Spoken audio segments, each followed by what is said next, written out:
রাষ্ট্রপতি নির্বাচনে মনোনয়ন জমা আজ। প্রার্থী ঘোষণার আগে স্থায়ী কমিটির সভা ডেকেছে বিএনপি।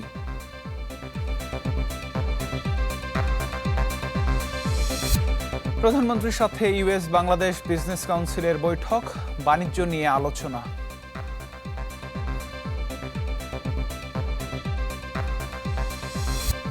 গণপূর্তে প্রকৌশলীদের বদলি, পদায়নে ক্ষোভ, লটারির নামে নীতিমালা লঙ্ঘনের অভিযোগ।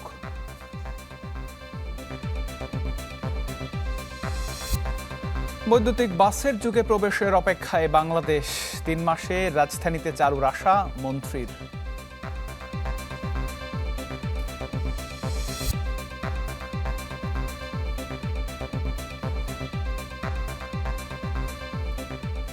দর্শক আমন্ত্রণ, চ্যানেল 24-এর সকাল 10টার খবরে শুনছিলেন একেএস সংবাদ শিরোনাম।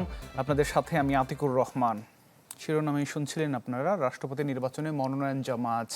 রাজধানীর আগারগাঁওয়ে নির্বাচন ভবনে বিকেল 4টা পর্যন্ত মনোনয়নপত্র জমা দেওয়া যাবে। ঘোষিত তফসিল অনুযায়ী 16 আগস্ট হবে মনোনয়নপত্র যাচাই বাছাই। প্রার্থিতা প্রত্যাহারের শেষ সময়ে 18 আগস্ট। একাধিক প্রার্থী থাকলে 20 আগস্ট দুপুর 2টা থেকে বিকেল 5টা পর্যন্ত জাতীয় সংসদের অধিবেশন কক্ষে ভোট গ্রহণ হবে। এরই মধ্যে এলডিপির সভাপতি অলি আহমদকে প্রার্থী ঘোষণা করেছে 11 দলীয় ঐক্য। আজ জানা যাবে বিএনপির প্রার্থীর নাম। এর আগে অনুষ্ঠিত হবে দলের সর্বোচ্চ নীতি নির্ধারণী ফোরাম, স্থায়ী কমিটির বৈঠক। প্রধানমন্ত্রী তারেক রহমানের সাথে বৈঠক করছেন ইউএস বাংলাদেশ বিজনেস কাউন্সিলের প্রতিনিধিরা। সচিবালয়ে প্রধানমন্ত্রীর দপ্তরে এই বৈঠক অনুষ্ঠিত হচ্ছে, যেখানে বাংলাদেশে বিনিয়োগ সম্ভাবনা নিয়ে আলোচনা হচ্ছে। বৈঠক চলবে বেলা 11:30 পর্যন্ত। পরে সংবাদ সম্মেলনে বিস্তারিত জানাবে উভয় পক্ষ। গেল 11 আগস্ট ইউএস বাংলাদেশ বিজনেস কাউন্সিলের প্রতিনিধিরা বাংলাদেশে আসেন।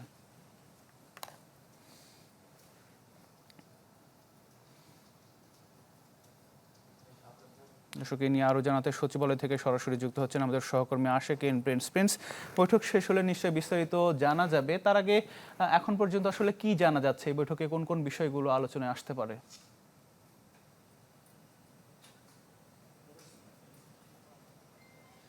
আতিকে সকাল 9:30টায় বৈঠকটি শুরু হয়েছে, এখনও চলছে। বৈঠকটি চলবে বেলা 11:30টা পর্যন্ত। এবং আপনাকে জানিয়ে রাখি যে ইউএস বাংলাদেশ বিজনেস কাউন্সিল তারা মূলত ইউএস চেম্বার অফ কমার্সের একটি শাখা, এবং এই কাউন্সিলের প্রতিনিধি যারা রয়েছেন তারা গেল 11 আগস্ট বাংলাদেশে আসেন এবং বাংলাদেশে বিভিন্ন সেক্টরে বিনিয়োগের যে সম্ভাবনা সেগুলো তারা খতিয়ে দেখছেন, এবং এই সংশ্লিষ্ট বিভিন্ন যে স্টেক হোল্ডার রয়েছে তাদের সাথে তারা বৈঠক করছেন, আলোচনা করছেন। আপনাকে জানিয়ে রাখি যে এনার্জি সেক্টর, সেমিকন্ডাক্টর সেক্টর বা এআই সেক্টরে তারা ইনভেস্ট করতে হয়তো বা চাচ্ছেন, বা এই সেক্টর ইনভেস্ট করলে কী রকম সম্ভাবনা আছে সেই বিষয়গুলো নিয়ে তারা কিন্তু বিভিন্ন স্টেক হোল্ডারের সাথে আলোচনা করছেন। তারই ধারাবাহিকতায় আজকে প্রধানমন্ত্রী তারেক রহমানের সাথে তারা বৈঠক করছেন। বৈঠকটি এখনও চলছে। এবং আপনাকে জানিয়ে রাখি যে এই বৈঠকে উপস্থিত রয়েছেন যুক্তরাষ্ট্রের এলএনজি কোম্পানি এক্সেলারেটেড এনার্জির strategic adviser Peter D Haas, যিনি বাংলাদেশের সাবেক ইউএসের রাষ্ট্রদূত ছিলেন। একই সাথে আছেন নিশা দেশাই, যিনি deputy CEO US international development finance কর্পোরেশনের, এবং নিশা দেশাই বাইডেনের প্রশাসনের এই অঞ্চলে ঊর্ধ্বতন কর্মকর্তা ছিলেন। এছাড়া বিজনেস কাউন্সিলের অন্যান্য যারা ব্যবসায়ী প্রতিনিধি রয়েছেন তারাও কিন্তু এখানে উপস্থিত রয়েছেন। মূলত দুই দেশের ব্যবসায়িক স্বার্থ সংশ্লিষ্ট বিষয়গুলো নিয়ে আলোচনা করছেন তারা। এবং আপনাকে জানিয়ে রাখি যে ইউএস বিজনেস কাউন্সিল মূলত বাংলাদেশে যুক্তরাষ্ট্রে যে বিনিয়োগ রয়েছে বা যুক্তরাষ্ট্রের ব্যবসায় যারা বিনিয়োগ করছেন তাদের স্বার্থ সংশ্লিষ্ট বিষয়গুলো নিয়ে তারা দেখভাল বা আলোচনা করে থাকে, বা বিভিন্ন পলিসিগত বিষয় তারা আলোচনা করে থাকে। তো মূলত বৈঠকটি এখনও চলছে। আমরা জানতে পেরেছি যে বৈঠকটি যখন শেষ হবে তখন প্রধানমন্ত্রীর কার্যালয়ের মুখপাত্র মাহাদি আমিন তিনি সাংবাদিকদের সাথে কথা বলবেন এই বৈঠকের বিভিন্ন বিষয় নিয়ে। একই সাথে ইউএস বাংলাদেশ বিজনেস কাউন্সিলের পক্ষ থেকেও সংবাদ সম্মেলনে সাংবাদিকদের সাথে কথা বলা হবে। অর্থাৎ দুপক্ষ থেকেই এই আলোচনার বা সভার যে আউটকামটি সেটি সাংবাদিকদের সাথে তারা সামনে উপস্থাপন করবেন। এবং আরেকটি গুরুত্বপূর্ণ বিষয় আপনাকে জানিয়ে রাখি যে দুপুর 12:30টার দিকে মূলত এখানে একটি বৈঠক হওয়ার কথা রয়েছে। আজকে যেহেতু রাষ্ট্রপতি নির্বাচনে মনোনয়নপত্র দাখিলের শেষ দিন, সেহেতু বিএনপি কাকে মনোনয়ন দিচ্ছে সে বিষয়টি হয়তোবা চূড়ান্ত হতে পারে, বা যেহেতু প্রধানমন্ত্রীকে দায়িত্ব দেওয়া হয়েছে বিএনপির কাকে মনোনয়ন দেওয়া হবে, তো সেহেতু তারেক রহমান প্রধানমন্ত্রী তিনি হয়তোবা পার্টির যে ঊর্ধ্বতন জ্যেষ্ঠ নেতা রয়েছেন তাদের কাছে হয়তোবা তিনি সেই বিএনপির প্রার্থীর নামটি জানাতে পারেন। তো এই হচ্ছে সর্বশেষ তথ্য আমার কাছে। আতিক।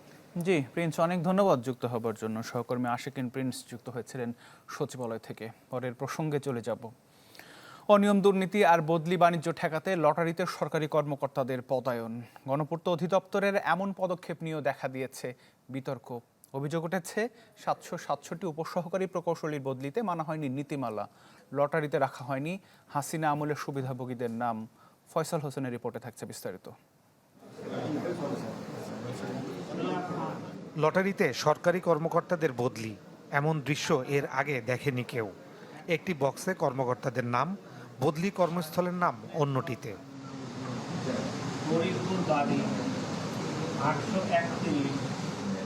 বদলি বাণিজ্য ঠেকাতে প্রথমবারের মতো গৃহায়ন ও গণপূর্ত মন্ত্রণালয়ের এই লটারি ঘিরে দেখা দিয়েছে নতুন বিতর্ক, যেখানে একযোগে 767 জন উপসহকারী প্রকৌশলীকে বদলি করা হয়েছে।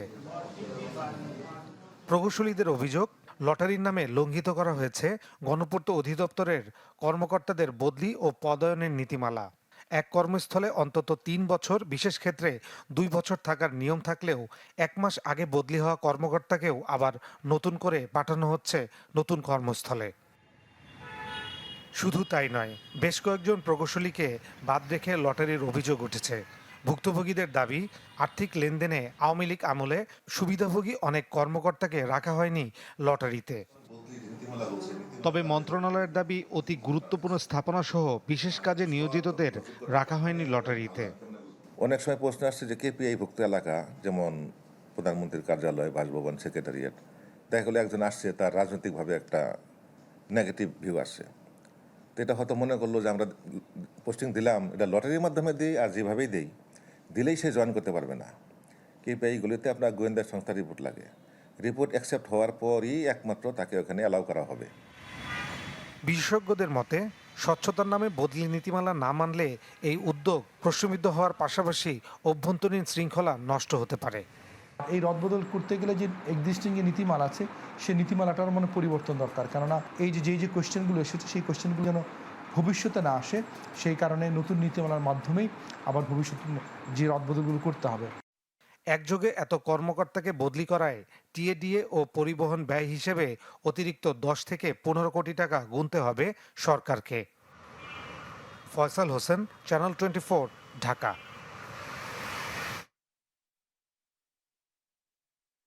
দেড় যুগ ধরে ভালোবাসার নিড়ে নিশ্চিত করছি বিশুদ্ধ ও সঠিক মাত্রায় আয়োডিনযুক্ত লবণ। ACI পিওর সল্ট মেধা বিকাশে সাহায্য করে। নানা জল্পনার পর বৈদ্যুতিক বাসের যুগে প্রবেশ করতে যাচ্ছে বাংলাদেশ। সবকিছু ঠিক থাকলে 3 মাসের মধ্যে ঢাকা সড়কে দেখা যাবে আধুনিক এই গণপরিবহন। মন্ত্রী বলছেন, অবকাঠামো নির্মাণ ও প্রশিক্ষণ শুরু হবে শিগগিরই। আর বিশেষজ্ঞদের মতে, বিশৃঙ্খল বাস নেটওয়ার্ক নিয়ন্ত্রণের মধ্যে এলেই কেবল সুফল মিলবে। সাদ বিন শফিকের রিপোর্ট। বিশৃঙ্খলা, অনিয়ম আর দুর্ভোগ রাজধানী ঢাকার গণপরিবহনের এক চেনা চিত্র। যাত্রী সেবাকে বৃদ্ধাঙ্গুলি দেখিয়ে সড়কে দাপিয়ে বেড়াচ্ছে মেয়াদ উত্তীর্ণ লক্কর-ঝক্কর বাস। পরিস্থিতির উত্তরণে গণপরিবহন হিসেবে বিদ্যুৎ চালিত আধুনিক বাস সংযোজনের উদ্যোগ নেওয়া হলেও আলোর মুখ দেখেনি। তবে আবারও এমন পরিকল্পনা নতুন সরকারের। প্রথম ধাপে 200 ইলেকট্রিক বাস সড়কে নামানোর সিদ্ধান্ত নেওয়া হয়েছে, এর মধ্যে 50টি নারীদের জন্য। সড়ক পরিবহন মন্ত্রী বলছেন, 3 মাসের মধ্যেই যাত্রী সেবায় দৃশ্যমান হবে এসব বাস। আপনি আজকে যদি প্রজেক্ট নেন 1-1.5 বছর লাগবে বাস আনতে। এই জন্য আমরা ডাইরেক্ট প্রক্রুটমেন্ট মেথডে গিয়েছি, তাতে আমরা দ্রুত সময়ের মধ্যে পাবো। আমি মনে করছি সব কিছু ঠিক থাকলে 3 মাসের মধ্যে আপনি ইলেকট্রিক বাস চড়ছেন বা দেখছেন। অ্যাট দ্য সেম টাইম তার সার্ভিসিং স্টেশন, তারপর তার চার্জিং স্টেশন, তারপর সেটা পরিচালনার ক্ষেত্রে আমাদের অভিজ্ঞ জনবল নেই, তাদেরকে ট্রেনিং এই 3 মাসের মধ্যে চলবে। দীর্ঘসূত্রতা এড়াতে সরাসরি ক্রয় প্রক্রিয়া সংগ্রহ করা হবে এসব বাস। পূর্বে এ ধরনের উদ্যোগ বাস মালিক সমিতি বাগড়া দিলেও এবার তেমনটি হবে না বলে বিশ্বাস সড়ক পরিবহন মন্ত্রীর। আমি বাস মালিক সমিতি এবং শ্রমিক সংগঠনের কোনো বাধা পাচ্ছি না। আমরা তাদেরকে ডেকে উৎসাহিত করছি যে তারাও ইলেকট্রিক বাসে আসবে এবং তারা একই রুটে একাধিক মালিকানার বাস চালাতে পারবে না, তাদেরকেও একটা কোম্পানি করতে হবে। তারা ইলেকট্রিক বাসে আসবে। জরাজীর্ণ বাস ইতিমধ্যে আপনি জানেন আমরা মেনশন করেছি, বাস 20 বছরের অধিক হলে আর ফিটনেস পাবে না। তবে 3 মাসের মধ্যে চালকদের প্রশিক্ষণ, ডিপো তৈরি ও চার্জিং স্টেশন সহ প্রয়োজনীয় অবকাঠামো নির্মাণ কতটা বাস্তবসম্মত তা নিয়ে তৈরি হয়েছে প্রশ্ন। বুয়েটের এই যোগাযোগ বিশেষজ্ঞ বলছেন, পর্যাপ্ত প্রস্তুতি ছাড়া ইলেকট্রিক বাস নামালে বিফলে যেতে পারে উদ্যোগ। যারা কাজ করবে তাদের প্রস্তুতি নেওয়া এবং যারা টেকনিশিয়ান থাকবে তাদেরকে আপনি ট্রেনিং দিয়ে প্রস্তুত করতে হবে। আমি বলবো যে একটা মাস্টার প্ল্যান লাগবে, শুধু বাস প্রকিউরমেন্ট না, পুরো ইকোসিস্টেমটাকে আগে প্রস্তুত করতে হবে যাতে করে আমার ইকোসিস্টেমের সাথে এটা মানানসই হয়। নতুবা আমরা বাস কিনতে পারি এবং চলাতেও পারবো, কিন্তু সেটা টেকসই হবে কি না এই প্রশ্নটা কিন্তু চলে আসবে। বিদ্যমান এলোপাতাড়ি বাস নেটওয়ার্ক শৃঙ্খলার মধ্যে এলেই কেবল ইলেকট্রিক বাস যাত্রী সেবায় কার্যকর ভূমিকা রাখতে পারবে বলে মনে করেন বিশেষজ্ঞরা। সাদবিন শফিক, চ্যানেল 24, ঢাকা। সচিবালয়ে কথা বলছেন আইনমন্ত্রী মোহাম্মদ আসাদুজ্জামান। আমরা সরাসরি যাব সেখানে।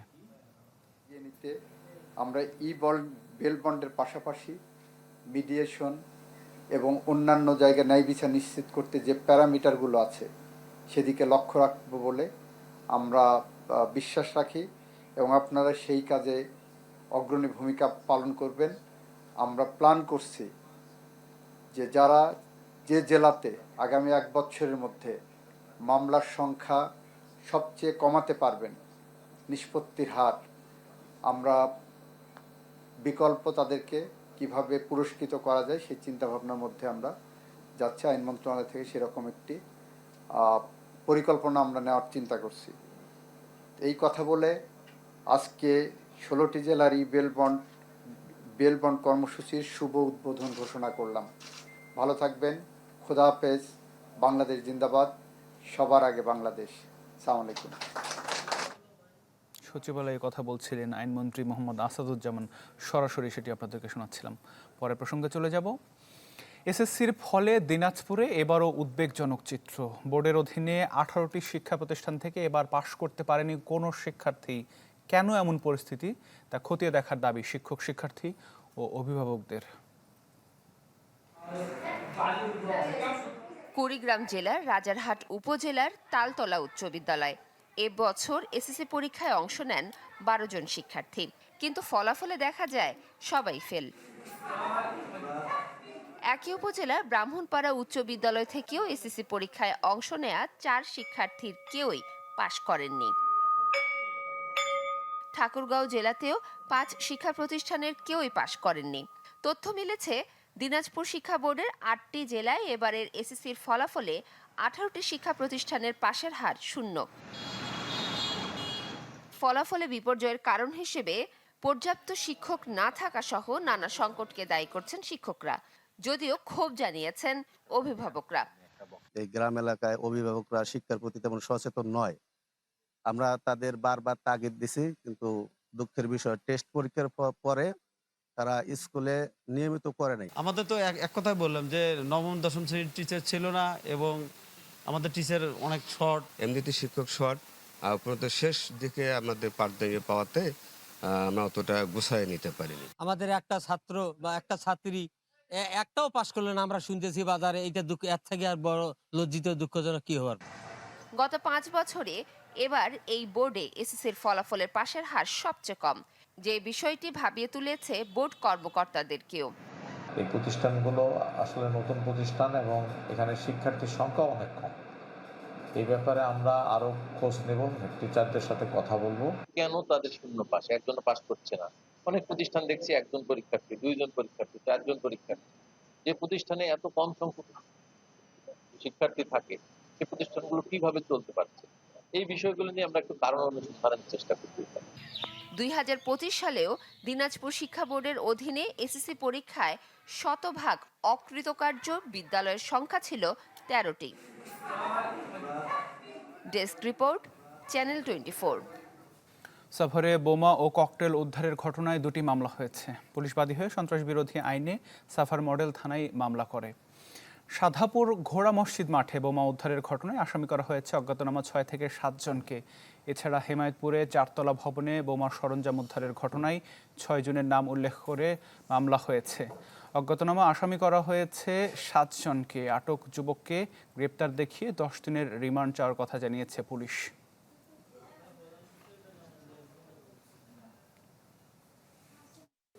কক্সবাজারের রোহিঙ্গা ক্যাম্পে 8 বছরে পাহাড় ধসে মারা গেছেন 42 জন। এর মধ্যে 15 জন প্রাণ হারিয়েছেন চলতি বর্ষায়। ঝুঁকিতে অন্তত 4.25 লাখ মানুষ। নিরাপদ আশ্রয়ের জন্য UNHCR জমি চাইলেও নাকচ করেছে সরকার।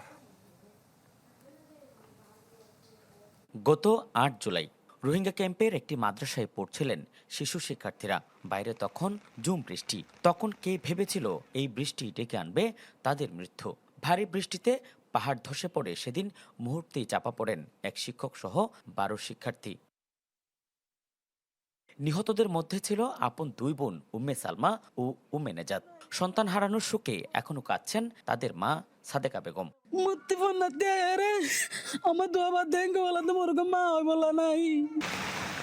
শুধু এই মাদ্রাসা নয়, চলতি মৌসুমে উকিয়া টেকনাফের ক্যাম্পে অন্তত 14টি পাহাড় ধসের ঘটনায় প্রাণ গেছে 15 জনের, আহত হয় 25 জন। 2018 সাল থেকে পাহাড় ধসে মৃত্যু হয়েছে 42 জন রোহিঙ্গার।